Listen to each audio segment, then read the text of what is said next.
An exciting U.S. Open is in the books, and we are heading out to the Travelers Championship this week, which should also be a lot of fun because no Jon Rahm for this week, but a lot of studs in the field, and it should be enticing. What? I thought you were going to say it's fun because Jon Rahm's not in the field. I mean, you know, which it was unprofessional of me to laugh, but it was funny. I mean, no one cares my intros. No one cares about these. You're not here for this. You're here to hear Brandon. So there we go. Welcome on into the Heat Check Fantasy Podcast, powered by numberFire. That's right here on the FanDuel Podcast Network and numberFire.com. My name is Jim Sonis. I am a senior writer and analyst for numberFire.com, joined here, in case you didn't know, by Brandon Gdula. He is the managing editor for numberFire.com. Brandon, Jon Rahm, victorious. How you doing? Well, speaking of having more fun without Jon Rahm, I would have had a whole heck of a lot more fun. Yeah. Your sleeper picks were Louis Westhuizen and I had Harris English. Yeah, I mean, I give some picks to Golf Channel, and they were on the list. Solo second, solo third, for some long shots, but Jon Rahm making, and I ran the numbers. It's really hard with like putts, but he was like under 2% likely to make both of those putts. Yeah. And I mean, like, I love Jon Rahm, so I'm not like disappointed in any way for him or that he won. He was actually was talking about the Call of Duty League as well, which kind of helped him get that win, which, Call of Duty League, not my number one priority, not my number one choice, but I love a good esports fan. So, I mean, it could have been better, but Jon Rahm got a major. So does this make you have like any sort of like grudge against Rahm now? Like obviously said in the past you haven't, but now because he robbed you of having these two potentially just nails sleeper picks for Golf Digest, are you just like gonna just hold it against him forever now? No, I'm not important enough to factor myself into Jon Rahm's accomplishments. But if you don't account for yourself, who will, Brandon? This is just a good philosophical question. Like if you're not going to think about Brandon Gdula, who will? That's my wife wife does a pretty good job of that for me. So okay, she makes sure I don't lose track of everything. I think of you constantly.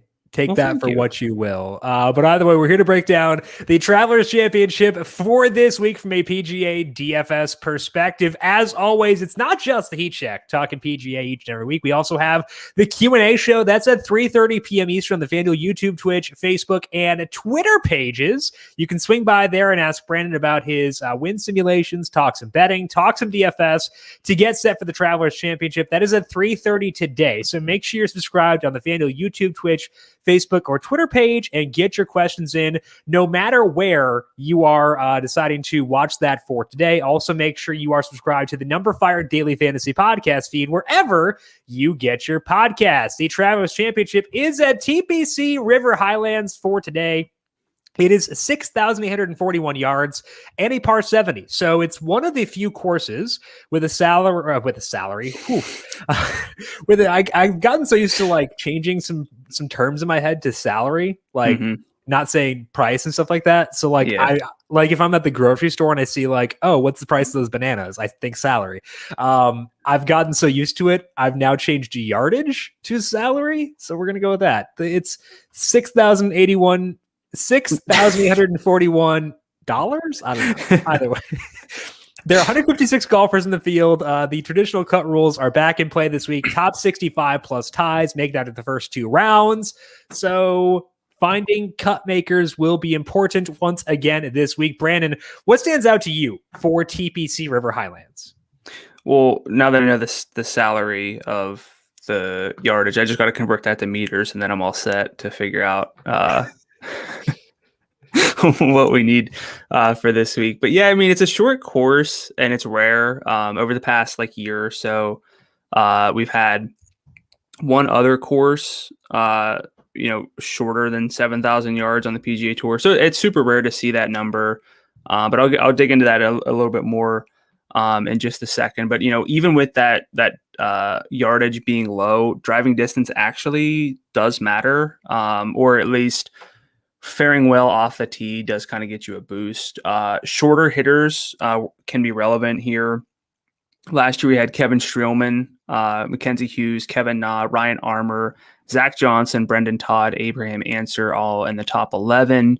But for the most part, those guys were gaining strokes off the tee, partially because of their fairways hit number, but also not all of them are substantially short. Brendan Todd, always one of my favorite anomalies being zeroth percentile in distance, but 100th in driving accuracy gained over the past 100 rounds, which you gotta love seeing something like that. But if you look at the yardage, like kind of hole by hole, there are really 4 short holes. 2 par 3s are around 150. There's a sub 300 yard par 4, the 15th. The 16th is a par 4 that's on the scorecard at 333. So that's going to affect the cumulative distance, but it's not like every single hole is short. And so therefore driving distance is kind of a disadvantage or doesn't help at all. That's not really what we see. So for sure, I want guys who can gain strokes off the tee one way or the other. Doesn't have to be distance, but gaining strokes off the tee is important. We've got bent grass greens that are typically fast. I tried to do some research on this because I'm always interested and nobody really ever seems to know fully.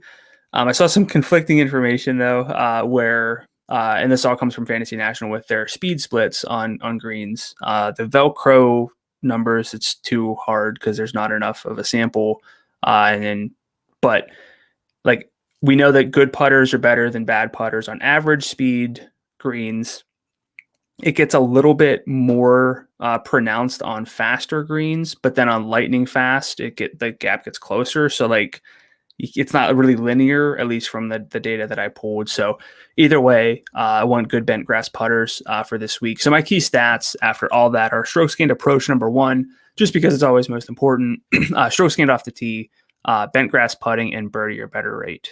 Yeah, looking at the off the tee stuff from past events here at TPC River Highlands last year, they're obviously, like you said, going back to 2019, Shez won. Shez is not very long off the tee, but you did have some guys who have some distance and aren't the most accurate who fared well. Joaquin Niemann was up there, at least at that time, wasn't super accurate. Kevin Tway was a good finisher. Bryson was up there, Jason Day.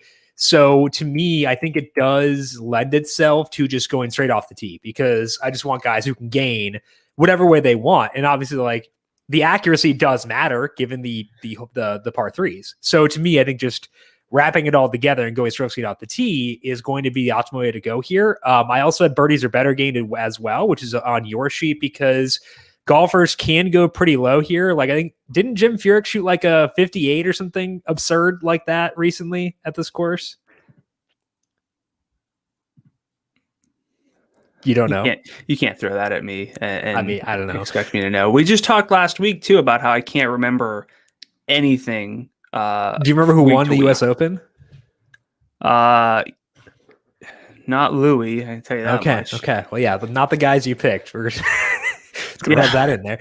You're welcome. I think that for me, getting guys who can go low is a key. So I think that the way that I'm thinking about this here is, if I had to guess, I'm going to wind up being higher on guys who have some giddy up off the tee just because they grade out well in strokes gained off the tee and also in birdies are better gained. So it's not like an active search for me to try to find guys who are quote unquote bombers. I just think that's naturally where I'll wind up going in pursuit of guys who are good overall off the tee and who can generate birdies. And there's tends to be a lot of overlap there. So my guess, Brandon, this week is that I'll wind up being different from consensus and different from where the most popular plays are, just because I think that I'll probably be on a different archetype than a lot of other people are. Yeah. I think you can probably play this one a lot of different ways. You probably talk yourself into things. Jim Furyk did shoot his 58 here.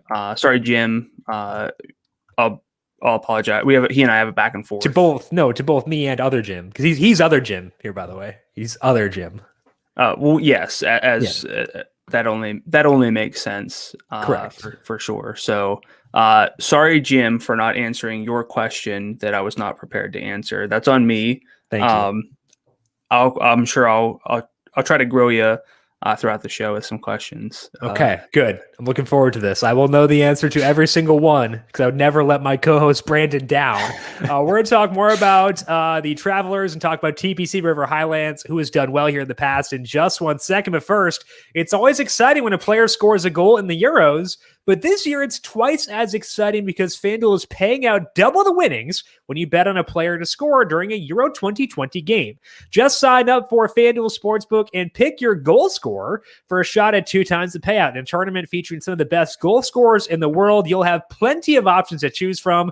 But no matter who you pick, FanDuel will double your payout up to $250. And you'll have your bonus in less than 72 hours.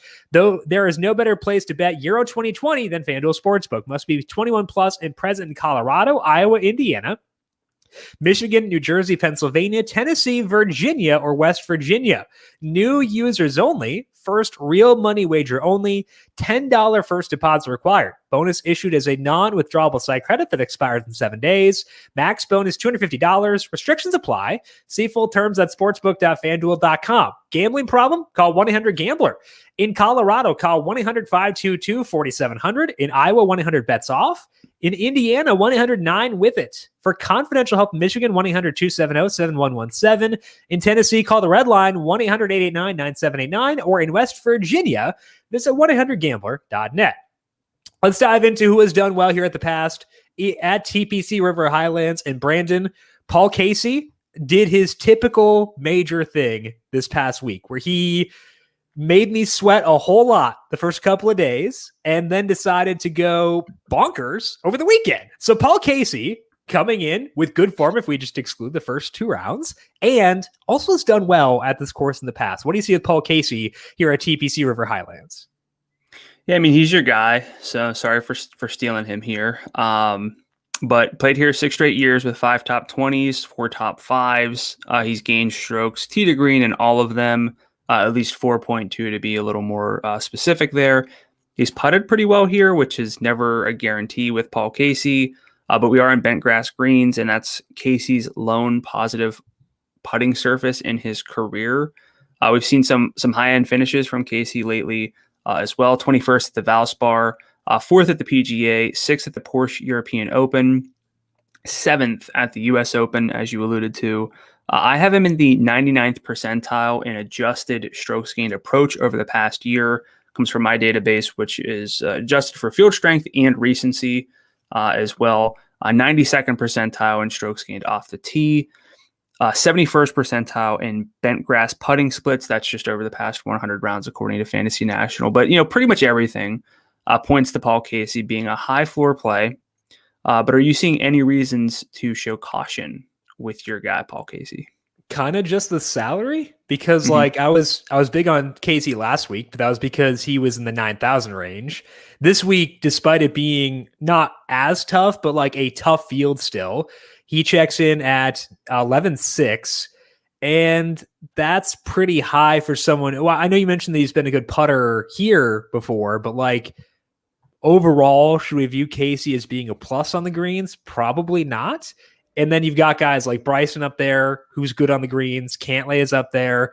DJ, there's some POA, I believe, on these greens as well. And DJ obviously is lights out there. So I worry a bit about that with Paul Casey, given that I can get the good ball striking elsewhere in this range. So if Casey were like in that second tier of salary, which we'll talk about plenty, I think, later on, I feel like he would be a rock star. But when the opportunity cost is like taking away a DJ, Bryson, Brooks, or Cantley, it's a little bit tougher. I don't think that he's like, I don't think it's terrible that he's there. It's harder for me to prioritize him when there are so many good golfers around him. Are you having a similar issue with Casey or no? I mean, I like Casey. The question really comes in, 11.6 is close to those other stars, but do we have any questions about whatever Bryson gave us at the US Open? Maybe he's got some of that. I think he called it like frontal lobe overload or something. I'm not as smart as Bryson is, but no one is. In Bryson's mind. But yeah, I mean, he went from like making a surge, almost having that ace, to imploding Is that going to weigh on him? These are not usually the things that we talk about, but I think it's a fair question to ask so close after, coming close to going back to back at the US Open. DJ, I mean, even when I wait for recency, is the most likely winner here because his form's just very good, even if it's not fantastic. So I like DJ, but I don't necessarily feel like I have to play DJ. Brooks, I'm not going to be interested in coming off of a major. So maybe cover all that up and just look at the stats. Yeah, Bryson, DJ, they're going to be better plays than Paul Casey, but kind of factoring that in, I think Paul Casey's still one of the best plays in the 11,000 range, which is very loaded this week. And so I think the question is, do we feel good enough with the low end values just to play Bryson and Dustin, possibly Brooks, however you feel, or does that 700 from Bryson go a long way to getting back up toward 9,000 for your sixth golfer? I think it might, because it's a pretty quick drop off this week. I think it's a quick drop off, but there's no difference for me between the 95,000 range and the 85,000 range. Okay. So that's the difference that I have is I have no problem. If the difference between Bryson and Paul Casey is a guy at 95 versus a guy at 88, I'm actually okay with taking the 88 because there's no one really in that mid 9,000 range who I like. So I think that's the key difference for me is I just don't like that range, which means I am more okay selling out to get to Bryson. We'll talk more about Cantley later on. We'll talk about that tier in general too. So, but that's kind of where I'm coming from with regards to that. Now, Brandon, you mentioned in the intro that distance does help here. It may not be something where you sell out for distance, but distance helps. And good evidence of that is Bubba Watson. He is a two-time winner here. He did that back in 2018 and 2015. That's in addition to two other top fives. So clearly he's got some upside here. Bubba does have some missed cuts on his ledger too. He actually missed in 2 of the past 4 years. Last year's was largely due to putting. Bubba lost 3.3 on the green, but gained 3.7 tee to green across his 2 rounds. So he's still good. He just didn't putt very well, which could happen. The recent form for Bubba is spotty. He has lost an approach in 3 straight and 7 of the past 9 measured events. He's still making cuts and gaining out the tee, but it's not as clean with the irons as Bubba was last summer, and the distance from that has increased recently. So he's 10-4. Bubba feels like if you're going to put a guy as being course fit, Bubba may be the guy we value that more for than others, but it's still 10-4 for a guy with some middling approach play over a decently large sample now, and that concerns me. So, Brandon, where do you say with Bubba Watson at a place he's won at twice before? I'm not particularly there, but it's also one of those where, and I say this kind of a lot, but I'm not going to talk anyone out of playing Bubba Watson at a course where he's won. For me, and you talked about the missed cuts, he gained strokes, so he probably missed the cut on the number last year. But while losing 3.3 strokes putting, which he's generally putted well here, lost 3.7 in his other missed cut. So long as he's not completely terrible with the putter, he should make a cut. He's going to gain strokes off the tee, which he's been doing just without fail for pretty much just a long time, and that's the most predictable stat of the 4. So I think it's a fine. Overall, it's a fine case to make for Bubba, but I don't think that the salary is quite right because he's too close. He's just a little too close to some other golfers I kind of prefer. It's probably going to sound really dumb, but I prefer Kevin Streelman for a salary of 200 more. I prefer probably Cam Smith for 400, Siwoo Kim for 500 less. What about Charlie Hoffman at 10-3? Charlie Hoffman at 10-3. So Harris English flushing it again, 10-8.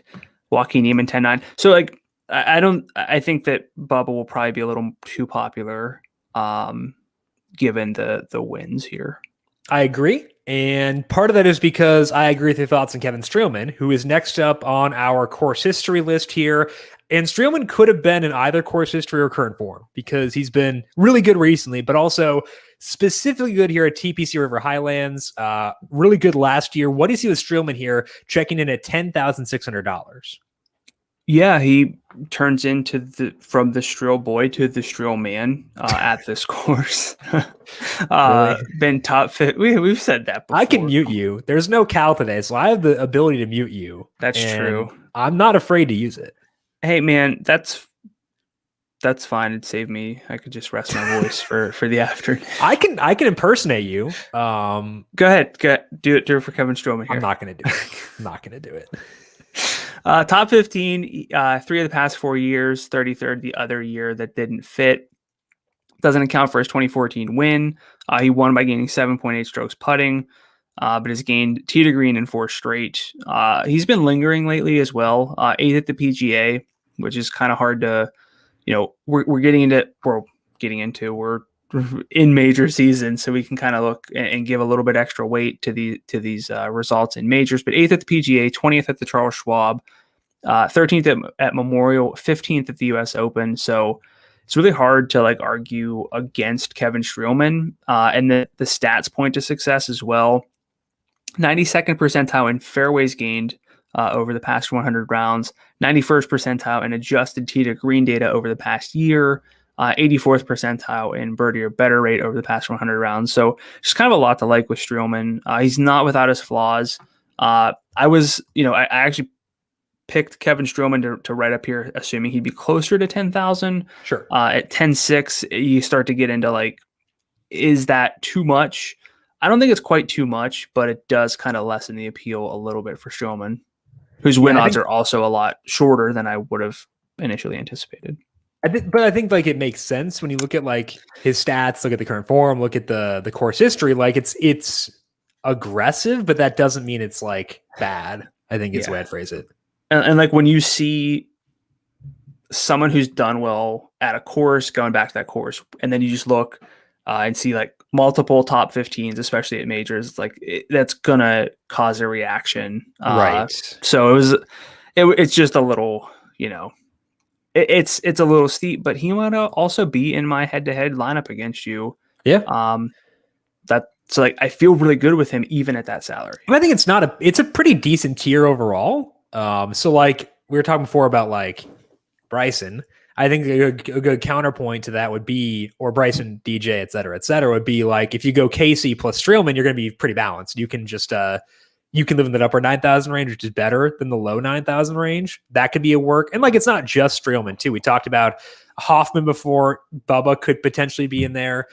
I like Joaquin Niemann. That might be a stupid idea, but I think he's pretty enticing for the week. Sam Burns hasn't looked great since the injury, but he hasn't been bad enough where I'm crossing him off either. Gained 0.8 off at the US Open in 2 rounds. Gained 3 on approach to the Memorial. Both those are since his withdrawal. So I actually think that those kind of guys are interesting for this week where, I think that my default build will not be in this the mid 10,000 range, but I do want to have builds that put me there because there are enough guys like Streelman specifically who do interest me in this area. Yeah, and I think with the course setup just not demanding distance, what that does for me is just injects a ton of variance because you just have more golfers who can contend. And anytime that's the case where you don't have to be long, we just have 150 plus golfers of some of the best in the world.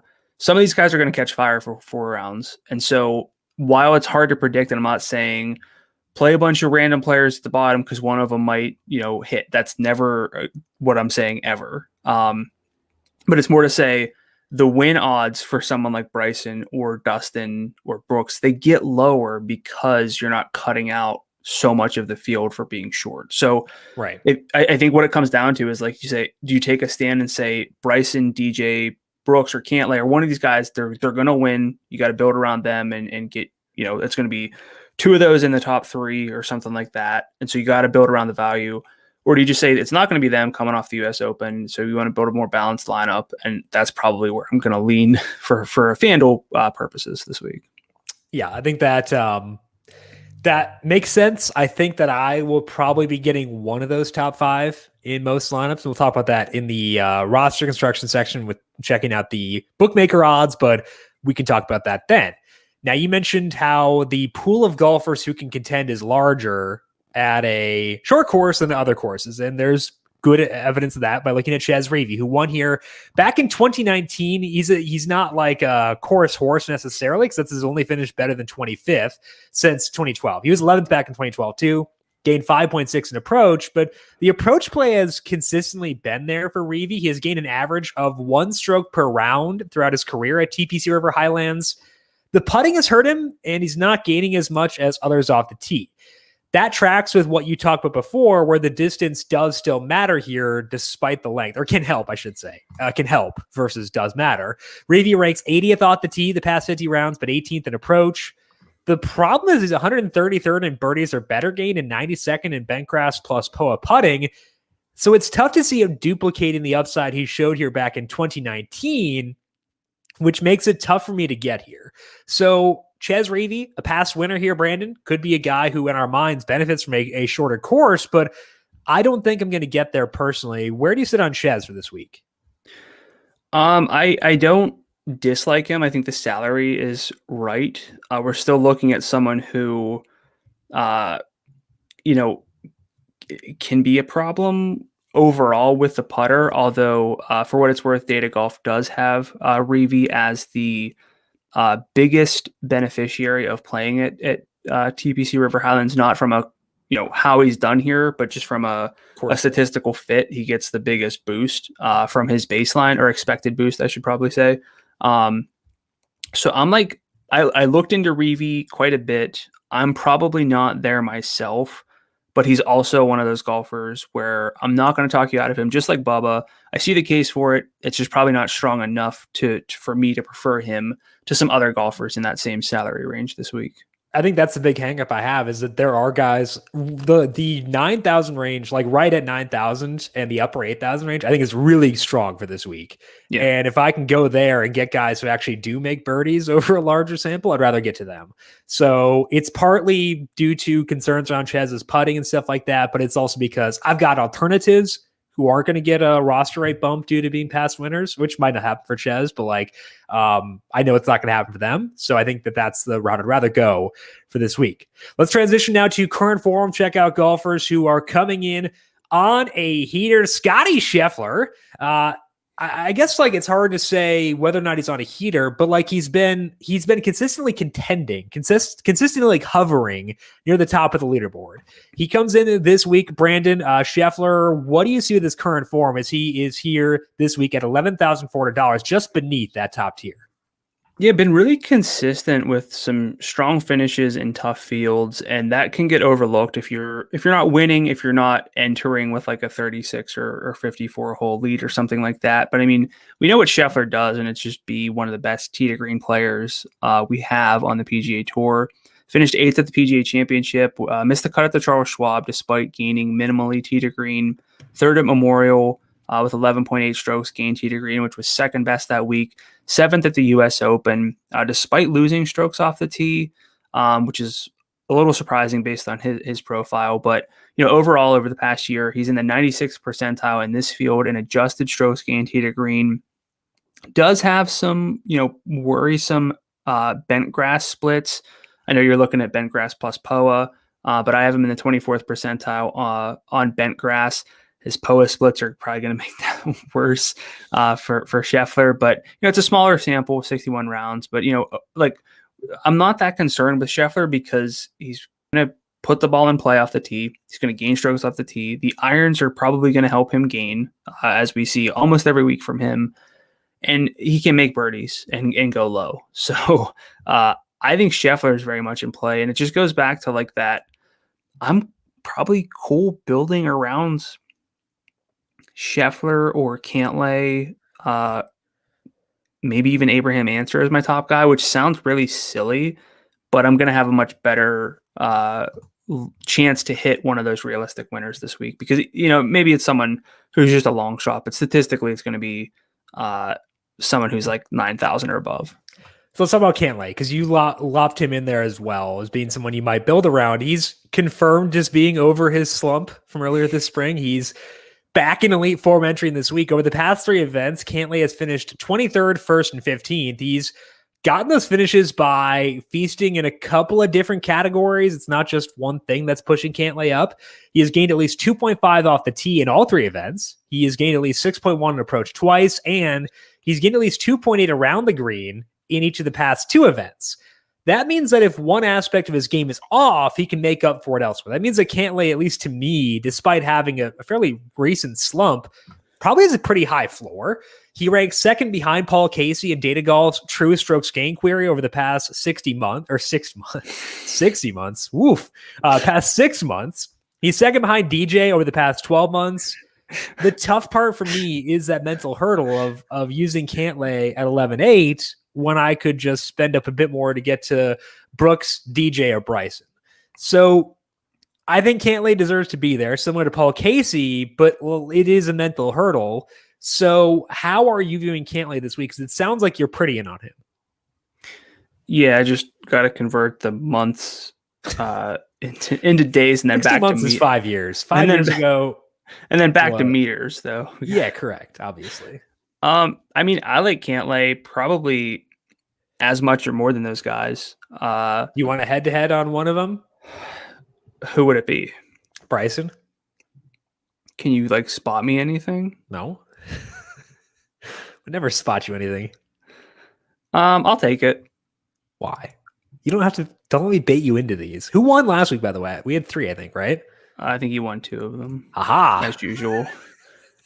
But I mean, so Bryson confirmed over Cantley this week. For me, it's just with Cantley, there's nothing to be concerned about. And you talk about the slump, and we have to talk about 4 event downswings for golfers, because that is on paper or in theory relevant, but it's really not.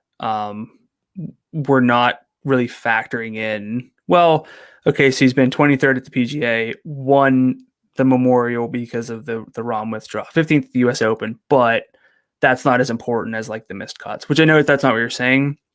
What I'm getting at is right before that, he was on a heater as well, because he's very good at golf and he's just one of the best golfers on the tour. So those 4 weeks, it just doesn't matter in the grand scheme of things. We should not be surprised that he bounced back. We should have, if nothing else, expected it, because 4 events is not enough. So I'll take Cantley over Bryson for the sheer fact of course fit for this week. Also, not that Victor Hovland was going to do much, but he had the withdrawal. Yeah, I think it was tough.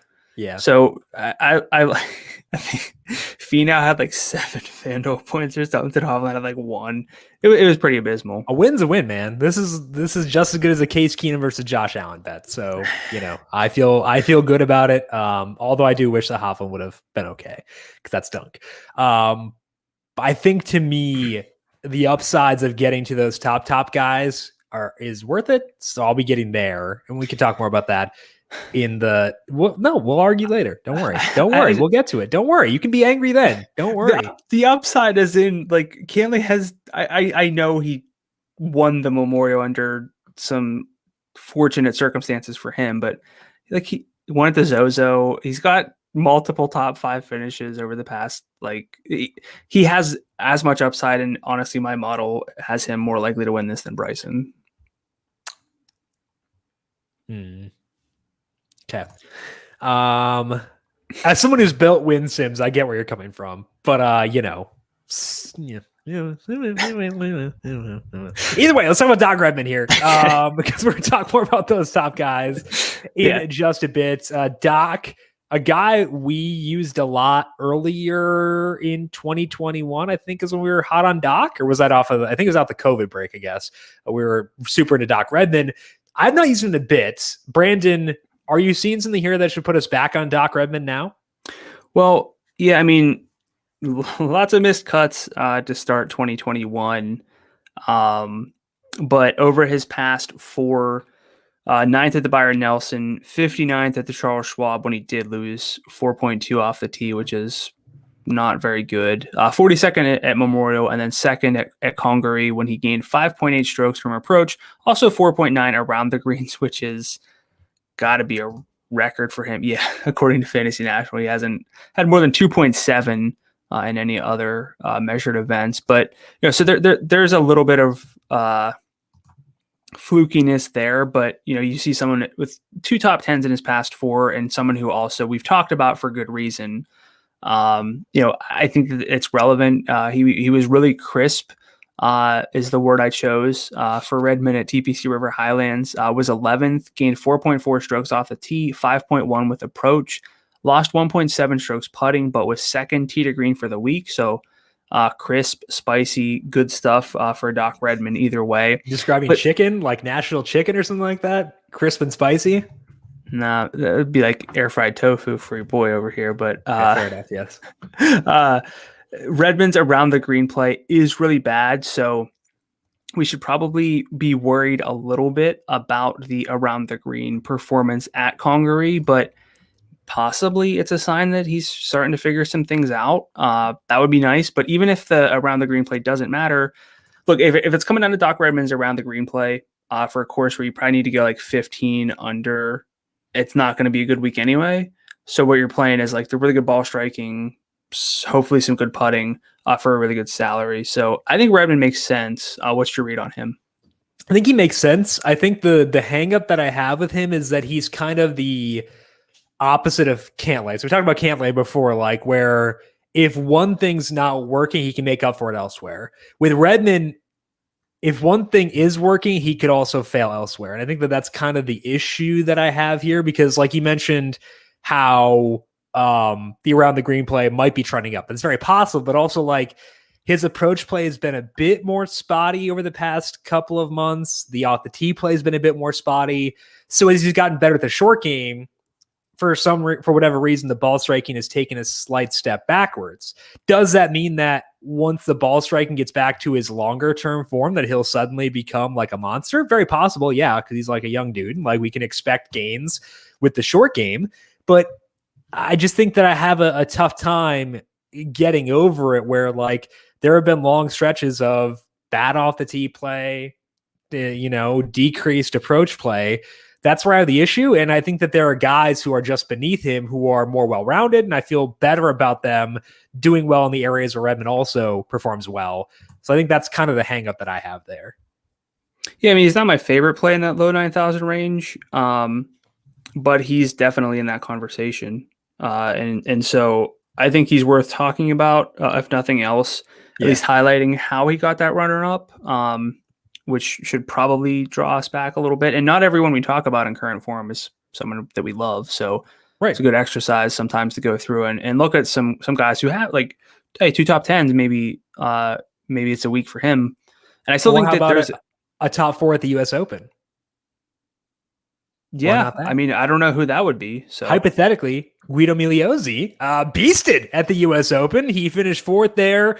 Earned him a spot for this week. He was not qualified before that top 10, but he's $8,800 in the field for this week. Migliozzi got the 4th place finish despite losing 0.2 strokes on the greens, which is absurd. He gained 1.9 off the tee, 5.2 on approach, and 4.2 around the green to gain 11.3 strokes tee to green in the freaking US Open, which is amazing.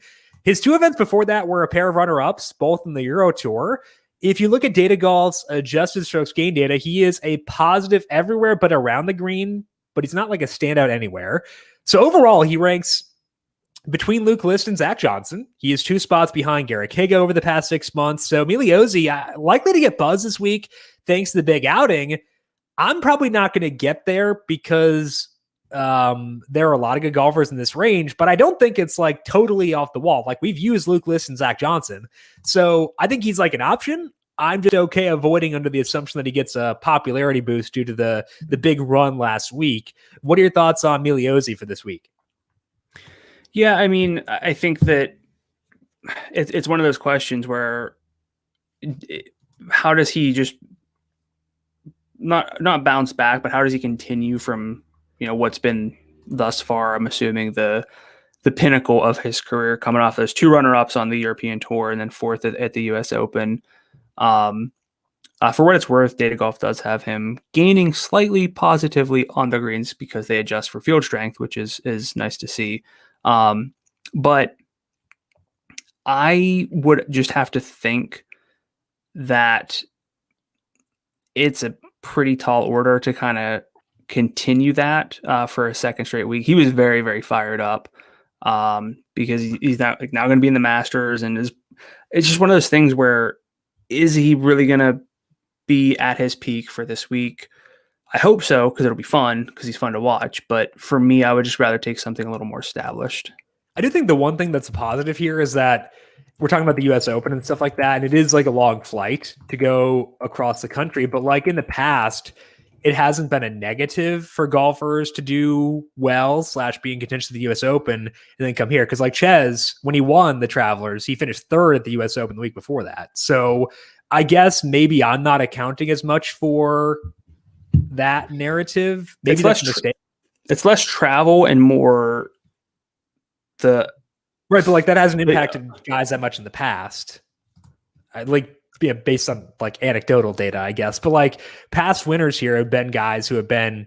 I mean, last year doesn't count because it was weird scheduled due to COVID. But like the Reeve year, like he literally like had a career run at the US Open and then won at the Travelers the next week. So I guess like I'm not viewing it as much as of a negative personally. All right. He's getting a lot of buzz on FanShare for what it's worth. Ches or Miliozzi? Miliozzi. Yeah. He's tied for fourth. That's kind of the big concern is. Yeah, I agree. I agree with that specifically. I just think the overall mindset of I don't want to bump people down because they were in contention at the US Open or may have had the Bryson stuff last week. Like, I think that I'm not going to account for that potentially as much as you may be. All right. Yeah. All right, let's talk here about what the bookmakers are saying for this weekend. Let's fight. Gloves off. There were no gloves on to begin with, but let's put them on and then take them off. Bryson DeChambeau, the slight favorite entering this week at FanDuel Sportsbook. He is 12-1, followed by Dustin Johnson at 13-1. Patrick Cantley is 15-1 with Paul Casey at 16 and Brooks Koepka at 17. Then there is a bit of a teardrop down to Patrick Reed and Scotty Sheffler at 23-1. Brian Harman is 27-1 with Abraham Ancer at 28-1. Tony Finau is 30-1. Kevin Streelman checks in at 32-1 with Bubba Watson and Harris English. Rounding the top group, they're at 37 and 38-1 respectively. So, Brandon, we talk a lot about balance, and it sounds like you are skewing that way this week. But for this week, there actually is a tier of 5 at the top whose odds are a decent amount ahead of the rest. So is it worth prioritizing for you one guy in that tier above the rest, or are you okay ignoring that tier entirely at times? So, I mean, here's something that I always struggle with because I run win simulations. So I have my version of win equity. But if I'm talking the betting odds, like, yeah, it does feel like those guys are massive favorites relative to the field, but my simulations don't necessarily see it that way, especially with that course fit, kind of negating a lot of what Bryson can sort of earn over the field typically. And again, going back to, we kind of have like a double whammy this week for me where you don't have to be long. So again, I already talked about how that brings more players into things, but also the lower the scores go and the easier it is, like that helps other golfers because this is the example I always use, but this might be a bad example, but Bryson's not just going to start eagling par fours that everyone else is birdieing because he's better than these other golfers. Like, you kind of start to lose that gap where, if you can birdie a par four that everyone else can only par, that's a huge advantage. If the scores are going to go typically what we see, that's going to be a little bit more negated too. So I think it's a little more wide open than the betting odds suggest. So for that reason, I'm okay starting my lineups on FanDuel with Cantley at 11-8 to save a little bit of salary or bump down even more. That could be stupid, but that's the way that I see it for this week. I think the Cantley argument is better than the argument of skipping over the tier entirely, because I think that like the fall off is to me after Casey, who is 11-6. I like Reed too. I mean, that's fine. Like, he's really good at the short game, which probably, definitely helps. It's not a situation where you need to be a bomber. I think that helps too. So I think it makes sense. I'm personally not putting him in that top tier though. For me, I'll say this much: between Bryson, DJ, Brooks, Cantley, Reed, Casey, being the top guys in salary, one of them is going to be in all of my lineups. Okay. But I'm not necessarily saying that it's going to be. I got to get two of those guys. No, I don't. It's really tough for me to get to two personally. Right. So two is tough, but I think that like what I'm saying is I want one and then dip down for the second golfer. Like maybe get to Streelman as my second golfer or something like that. So it just sounds like you're much higher on Bryson, and that's kind of driving the gap between us. Correct. Yes, that's a fair assessment. Which golfers' odds have moved since things opened up yesterday? I know odds opened up later than usual yesterday, so maybe not a ton of movement there. A bit still. Patrick Cantley, who Jim hates now. How dare you? From 17 off Cantley, apparently. I guess I don't know. Yeah, I guess that's true. Whenever Bryson's there, 17 to 15. He's the only one who was one of the favorites whose odds have shortened. I've seen a little bit of lengthening, but nothing really to dig into there. Brian Harmon, 31 to 27. Abraham Answer, 32 to 28. One of my guys for the week. Siwoo Kim, Keegan Bradley from 65 to 47 and 48 respectively. Ricky Fowler, 75 to 65, could be back. Who could really say there? And Francesco Molinari, 80 to 70, showed some life. Bettors are buying into the rested Ricky narrative. Maybe they're like on the Brandon train. We're like, hey, he wasn't at the U.S. Open last week, therefore he's the only guy who can win this week. That is what I said. I verbatim. I definitely guaranteed whoever wins this week was not in the U.S. Open. That's what I heard. That's exactly what I heard. Do you think Ricky is turning a corner here or no? I'm still skeptical, but like, hey, a couple good events in a row. That's not nothing. I think he's gonna be a dad as well. Oh wow! I think I saw that news. Okay. I mean, so he doesn't have to be long off the tee. We've seen the irons get a little better and or at least less horrible. It's just so hard with an older golfer to know when he's done working through stuff and it's there to stay. Because we've seen some better iron play back in January, February from him. Yeah. And then it got cold again. It's just been kind of hit or miss. So if Ricky gains 6 or 7 strokes from his short game, which he's been doing the past 2 starts for him, he's going to be fine so long because he's not that bad off the tee. But if he, loses 2 or 3 strokes putting, he's not going to make the cut because he's not going to gain enough tee to green. So at 9,800, I'm not quite there. Yeah. It's one of the, so I think I said for 2 different golfers, I wouldn't talk you out of. I'd probably talk someone out of Ricky right now. Also related to Ricky potentially being a dad, do we need to extend the window on the new dad narrative as a result of the John Rahm win? Do we need to make it a 3-month gap before we start to scale back on it, or how does this work? I think we need to recalibrate the model here. Yeah, I think probably at this point, dads only for at least another, let's say, a month. Okay. Well, let's finish out Father's Day, the month of Father's Day. Father's month. So okay. June, yeah, Father's at least. Month. Okay, all right. Well, yeah. We'll talk to the team, the narrative team. They've got knobs that they turn, and I thought you were in charge of the narrative team. I have interns. No. They're paid interns, by the way, because there's no free labor around here. We respect our interns, paid interns, but they are the ones who calibrate the knobs. I'll have input, obviously. It's a think tank, but So you don't run the narrative department, but you have interns on the narrative department. No, I delegate. I do run it, but I delegate. Yeah, okay. But I meant you're in charge. That's what you took it a little too literally. I delegate those. So I'm a figurative head of the narrative department, and then I allow them to do what they do. They're skilled. That's why they got the position to begin with. The interns, they're good. That's why they're paid.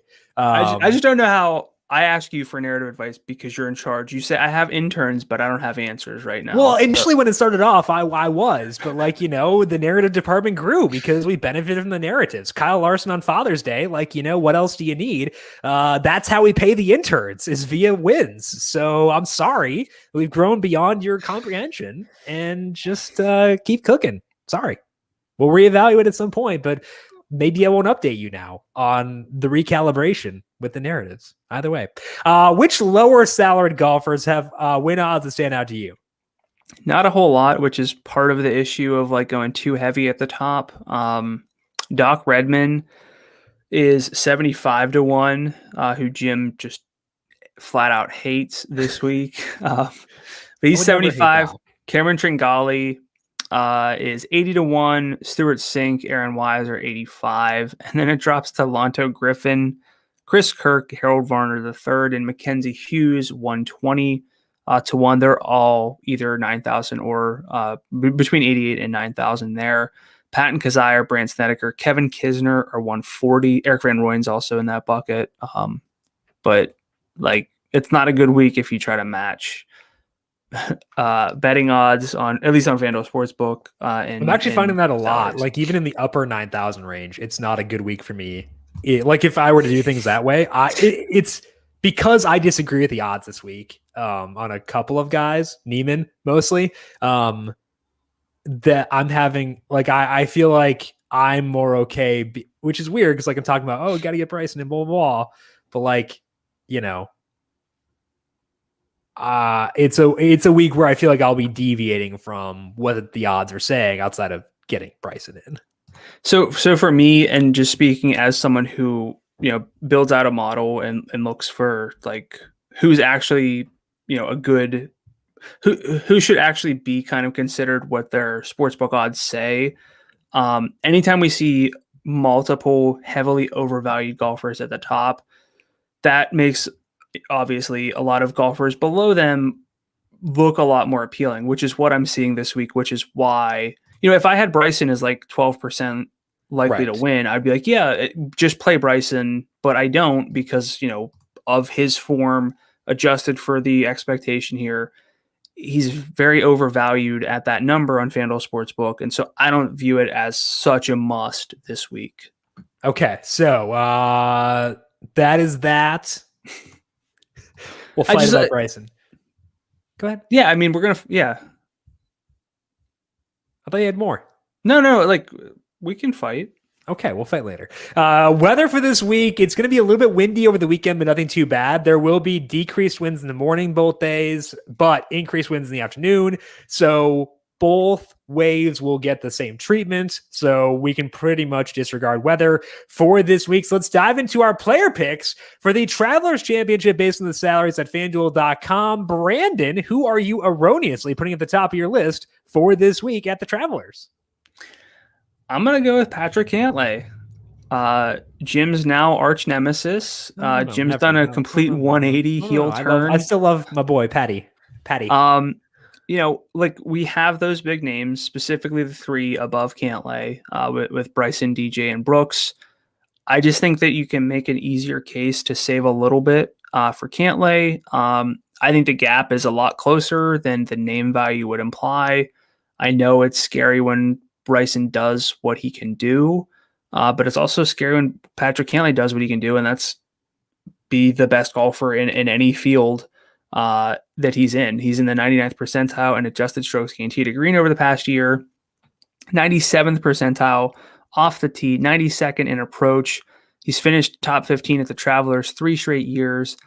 He is the second most likely golfer to win this week. Again, not even behind Bryson for me, but DJ, just because, Bryson is very volatile. He's got super high end upside, but he also doesn't necessarily he feels better than he is, and the data says that Cantley is just as good, if not better. So I'm going to make you really mad, because it might make all the fighting we've done here pretty worthless. But Cantley would be my number 2 in this range. I mean, that. I think that you have to kind of nitpick between these 4, and it's I think we're both just out on Brooks, which I'm mostly out on Brooks whenever it's not a major. Right. But yeah, like Bryson would be probably my second, because as much as the data says DJ, hey, we're not so different, you and I. Hey, what do you know? Yeah, but like, I mean, even over the past 50 rounds, Cantley's data golf's number one, and their true strokes gained above Paul Casey, and DJ's third. Like Bryson, so for me with Bryson, he's just overvalued. So here's why Bryson will win, despite being overvalued. He was good at TPC River Highlands even before he was like full current Bryson. And I think that he's a good angle to play if you want to exploit what Brandon was talking about, where distance helps despite not being something that is necessary for this week. He has been here 5 total times. Bryson has finished top 50 all 5, and the past 3 have all been top 10s. A lot of that has been due to good putting, but like Bryson's a good putter, especially on bentgrass and POA. His approach play has been a bit on the upswing recently. He's gained in 5 of the past 7 events, now ranks 37th in approach the past 50 rounds. So my hope here is that he'll go overlooked due to the narrative that distance doesn't matter as much this week, due to the downtick at the end of the US Open. I believe he opened at 11-1 and has since lengthened to 12. So I think that despite the fact he is the highest salary golfer and the odds on favorite, which is always something that correlates well to a high roster rate, I feel like that might not be as true this week as usual with Bryson. So that's why I have him number 1. I think Cantley's number 2 in this tier, and I feel like I would like to get one of those 2 guys in a healthy chunk of my lineups. That's probably a good question to ask, is how we think popularity will shake out between those. I'd probably cap it to those top 4. Yeah. Excluding Brooke, you mean? Who else Casey would be put in there? Yeah, the top Casey, 4. The top 4 I meant Bryson, DJ, Brooks, and Cantley. I feel like Casey would be more popular than Brooks, though, right? Yeah, but it was just I don't want to skip over Reed to. Right. Yeah. No, you're right.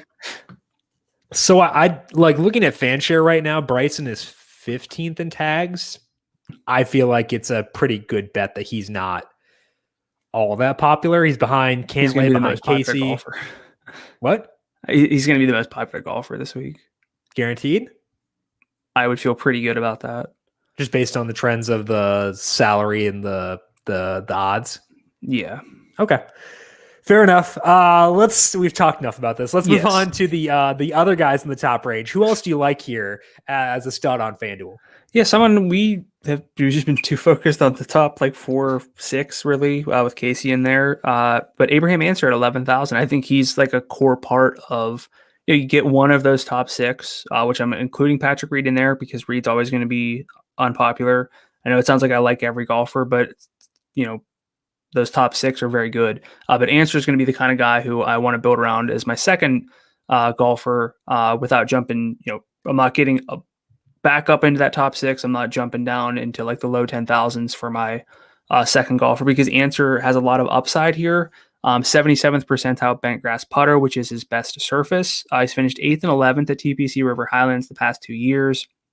Missed the cut at the US Open, but wasn't because of the irons. Gained 5.2 strokes from approach. Distance, while it matters to some degree this week, you don't have to have it, which is good for Ancer, who is 28th percentile in distance gained over the past 100 rounds on tour. But he's just really good off the tee still because he's so accurate. So I think a lot sets up for Ancer to kind of come into this without a whole lot of buzz, because he's not one of those superstars. I'm seeing now he's 3rd on FanShare in tags, so there goes that. But I think it just makes sense from a process standpoint to like Abraham Ancer this week. Well, part of the reason I think that we'll have an advantage on using guys who gain via distance is that I think the guys like Ancer, who are not super long, will get talked up this week due to that narrative. So that's part of my thought process. I think Ancer's still a good play. I think he's fine. I have no real issues there, but I actually like Joaquin Niemann, but maybe a little bit more. And I am deviating from what the odds say here, because if you compare odds to salary, Niemann looks like he's over salary, but I think that he's a good play. he doesn't grade out well in terms of fairways gained, but like he can get on the fairway when he needs to. And I think that's why I am enticed by him this week. He ranks 4th in strokes gained out the tee the past 50 rounds. He is also 22nd in approach. The one bugaboo with Niemann is around the green play. But even with that, he still ranks 14th in the field in birdies or better gained the past 50 rounds. So he can go low. And I think he's a good fit for the course, given that he can put it where he needs to when he wants to. And he validated that with a 5th place finish here back in 2019. So I think that Niemann makes a lot of sense at 10-9. I think that if I'm worried about Bryson being popular, one way to deviate from that is by going with Niemann, who is someone who I do think will go overlooked for this week, just because, again, the odds are a bit longer for him. And I think that might correlate to his being overlooked a bit in terms of roster rate. What are your thoughts on Joaquin Niemann for this week? So my Sims like him pretty much at his sportsbook odds, which might make it sound like, as you said, he's a little too high salaried, but that's actually good because most of the top end golfers are typically, overvalued. So I'm fine with Niemann, especially if distance does give him a leg up. He's got question marks, so it's a little hard to get, excited about him at 10-9. So would you take an Answer versus Niemann bet? I was thinking about it, no, because I think I think Answer does fit really well, and he's a good golfer. So I think that the logic of because if we're talking head-to-heads, we're talking about median projection. I think the Answer's median projection is better than Niemann's. Does that make sense? It does, yeah. Yeah, okay. So let's talk about the mid-salary golfers here again. I think this, the middle range, I think that the top end guys are good. I think the bottom end of the 9,000 range is pretty bad. But what stands out to you in this middle tier? I like Cameron Smith at 10,000. But my number one golfer in this range is actually who you're going to talk about next. So I landed on Emiliano Grillo. Mm-hmm. I always question myself. Yep, you got it. Over the past 20 rounds, Grillo, according to Data Golf, has gained 1.49 true strokes gained, or adjusted strokes gained.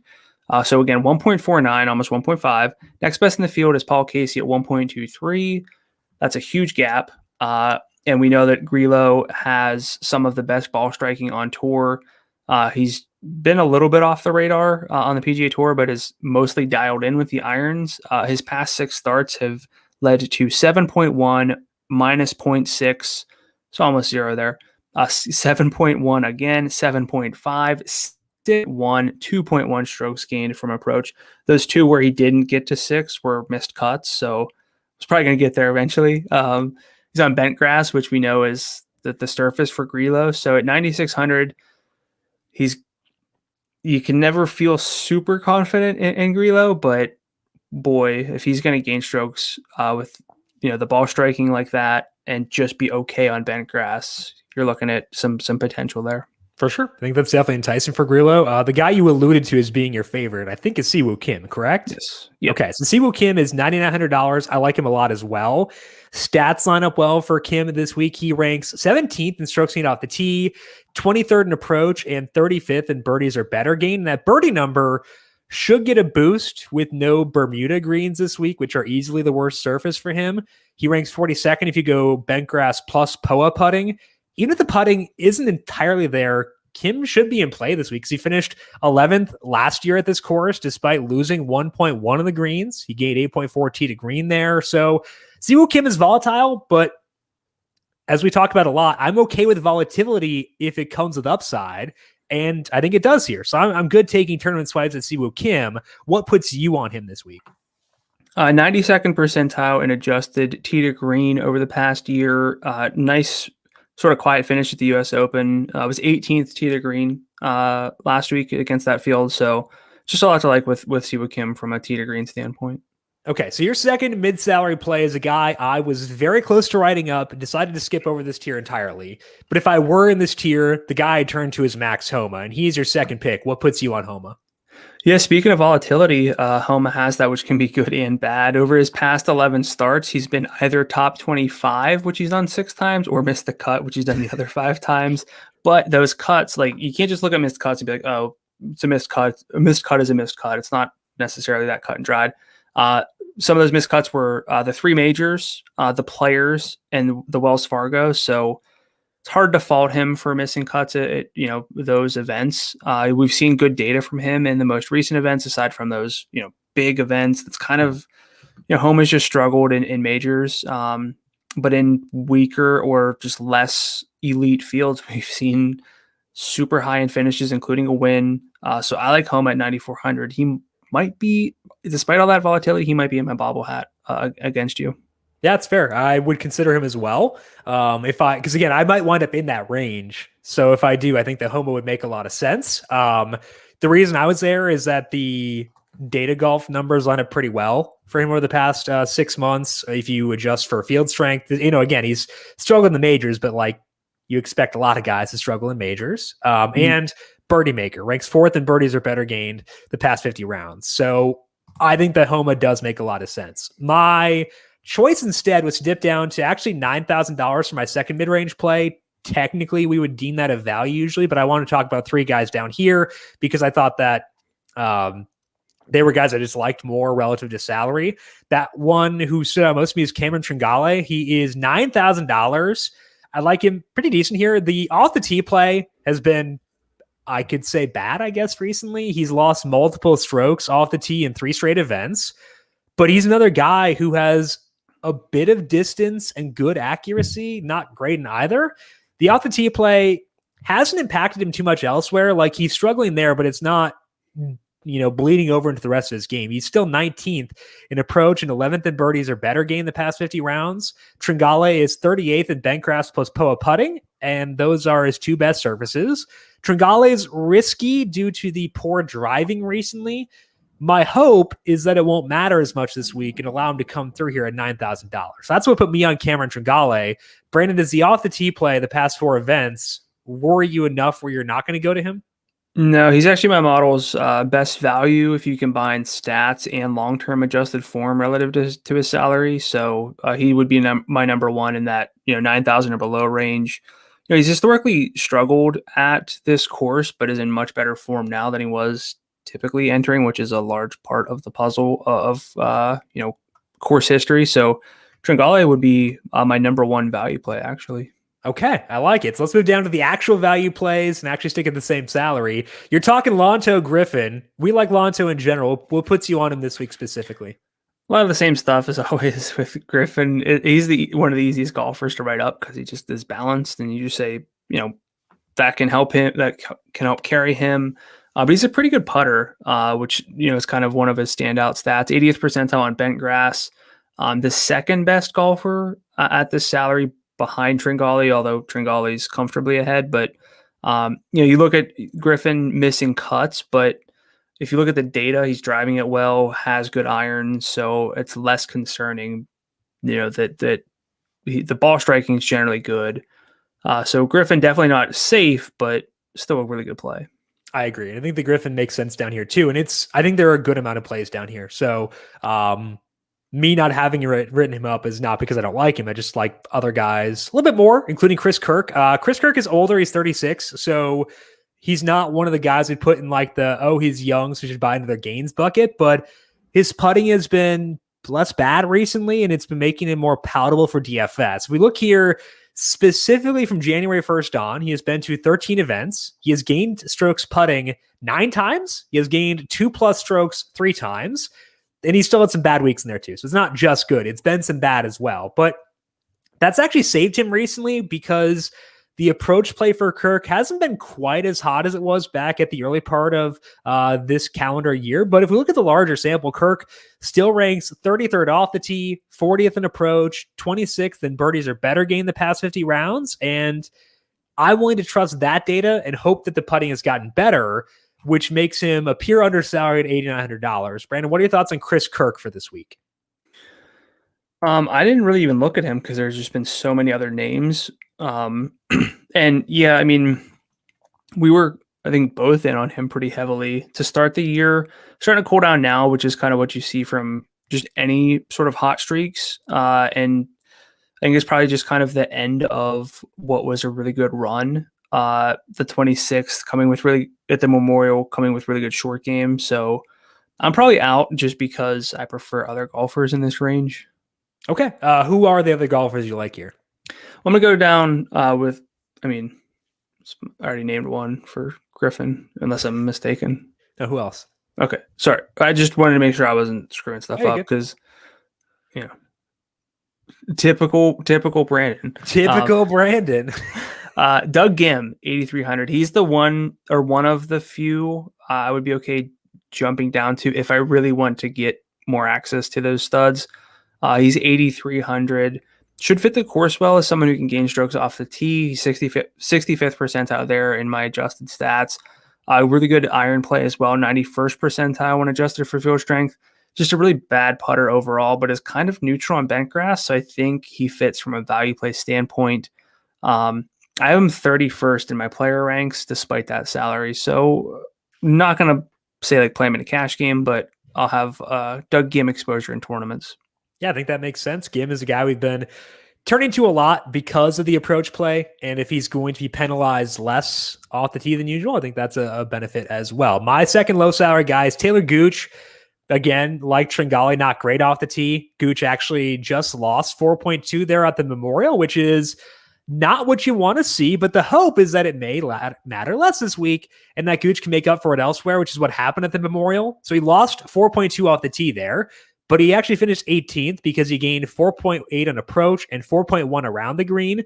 Gooch ranks 15th in approach and 35th in strokes gained on bent grass plus POA putting. And that's helping him rank 27th in birdies or better gain despite the bad off the tee play. So Gooch is $8,900. I can deal with some deficiencies off the tee at that salary. But Brandon, what are your thoughts on Taylor Gooch for this week?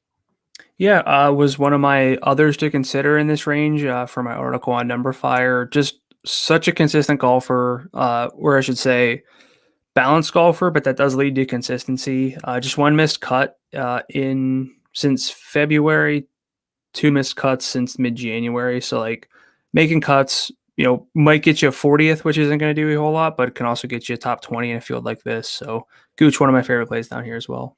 Okay, so that wraps up our tier-by-tier breakdown. Let's finish up here with our picks to win for the Travelers Championship based on the current odds over at FanDuel Sportsbook. Brandon, I know one of my picks will be Joaquin Niemann. He is currently 44-1. I think that number is too long, given the overall play he has shown recently. Who are you picking for this week? Patrick Cantley at 15-1 and Abraham Answer at 28-1. Okay, so you've got Cantley and Answer. I have Niemann, and for my second golfer, maybe Bryson. Sure, why not? Let's go Bryson. 12-1 is too short. So I'm just kidding. I'm not going to pick him. Sorry, did you write it down? My bad. I can let you bait me into this.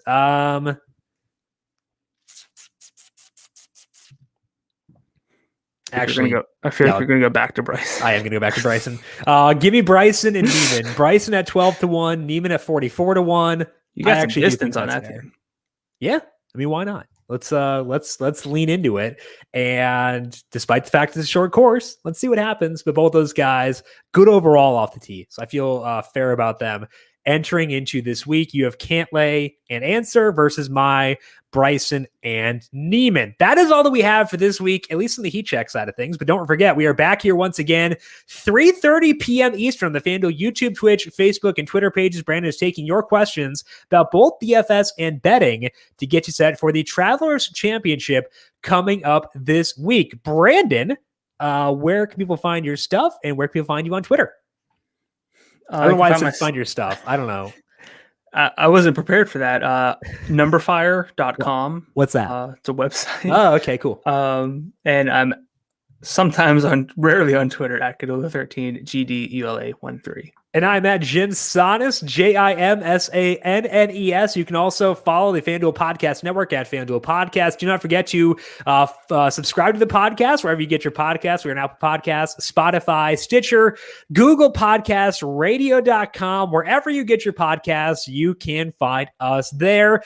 Big thank you to everyone for tuning in. Good luck to you with your PGA DFS lineups for the Travelers Championship. We'll talk to you once again next week. This has been the Heat Check Fantasy Podcast powered by numberFire.